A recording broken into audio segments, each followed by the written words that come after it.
John ആ നീ എന്നെ രക്ഷിക്കാൻ വന്നാണോ? അക്കു കേറി പോവല്ല, കവർ എടുത്ത് നിക്ക്. എനിക്ക് ജോപോൾ ജോൺ അക്കുനെ കൊന്നു. ഞാൻ മരിക്കും. ഞാൻ ബാക്കിലായിരുന്നു. അമ്മാര് ബിൽഡിങ്ങിന്റെ മുകളിൽ അവിടെ എന്റെ തൊട്ട് ബാക്കിലുണ്ട്.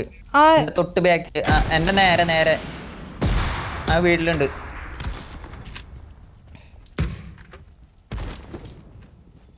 ഇപ്പൊ മുകളിലേക്ക് കയറിണ്ടെന്ന് തോന്നുന്നു. അക്കു നീ ബാക്കിലേക്ക് വരാൻ പറ്റുമോ? അയ്യോ അഞ്ജന ഇതിന്റെ അകത്ത് എന്നെ നോക്കിയാണ്. അഞ്ജന അകത്ത് കയറും. ദാവൂദ് ഇബ്രാഹിം കൊന്നു. ഈ ജോപോളിന് പോവാൻ കണ്ട സമയം വൃത്തികേട്ടോ. ജോപോളിനെ അടിച്ചിട്ടു, നമ്മളെ അടിച്ചിട്ടു. ഒരുത്തനാണ് അടിച്ചിട്ട്. അടുത്ത് വന്നു. നമുക്ക് ഇറങ്ങാം. നീ രണ്ടും കൽപ്പിച്ച് അടിച്ചോ. ഒരു മിനിറ്റ് അവൻ ഇവിടെ വന്നു. ഇങ്ങോട്ട് നീ പുറത്തേക്ക് ഇറങ്ങാം. അവൻ അടിക്കുകയും ചെയ്യും. ഞാൻ ചത്ത്.